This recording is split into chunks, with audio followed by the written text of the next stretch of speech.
it's nice when you win championships, but that's not really what we try and do.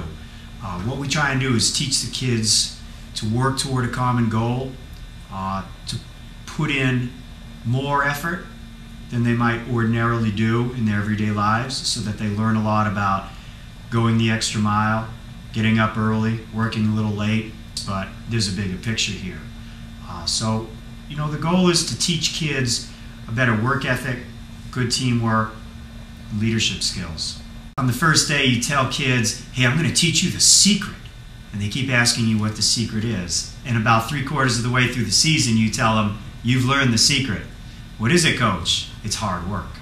It's just hard work. That's the only thing that gets you ahead. And you'd be surprised how hard kids will work to be good at something. And, you know, there are no secrets to that. It's like a self-fulfilling prophecy. You work awfully hard, you're going to get good.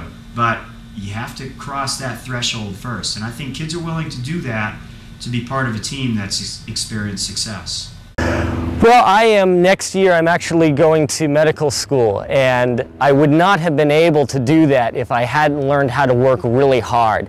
And it's often athletics that first teaches us how to really push the limits. In academics, it's very common to get to a point where we say, this is good enough, especially at the high school level. But out here, Waterville Track and Field with Wilson coaching, nothing's ever perfect, nothing's ever good enough, and you just keep reaching out.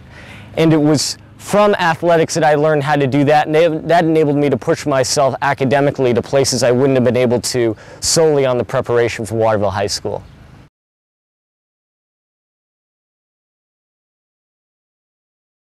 On our track team are a lot of kids who may not necessarily have the same support environment at home that a lot of other kids on teams have. And so you start to see friendships and understandings develop across some of those lines. And I think it's good to see some of our more affluent kids rubbing elbows and having to count on some of our kids who may not have that same support system at home. You have an environment where everybody gets out and works really hard together. It becomes much easier to earn somebody's respect when they see you sweating and bleeding and doing the absolute best you can in a really tough situation. And that's one of the great things that athletics does for kids of this age.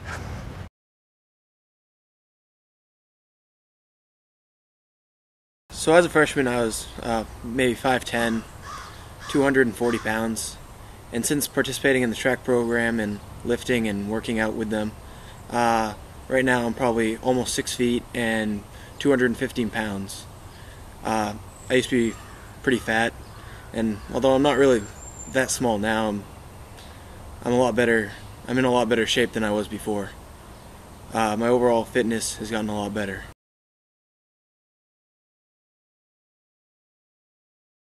I'm Peter Slavensky, the head coach of men's and women's track and field at Bowdoin College.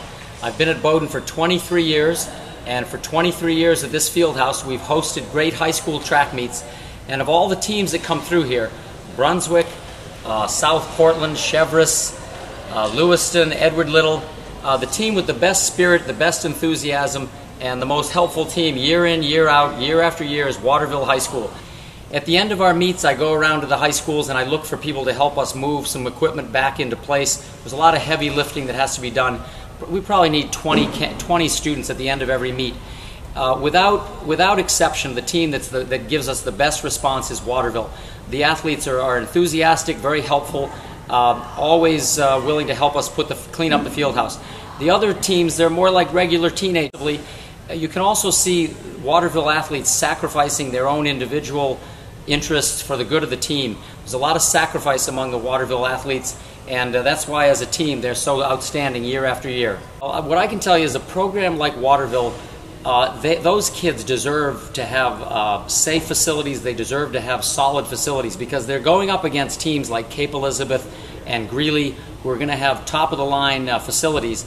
And the Waterville kids, they'll give you everything they've got, and they compete ferociously no matter what facilities they're training on. But I think it's more a matter of just they deserve to have a facility that allows them to compete with Greeley and Cape Elizabeth and Falmouth and the other school districts where there'd be top-level facilities. Waterville is a team that deserves good facilities.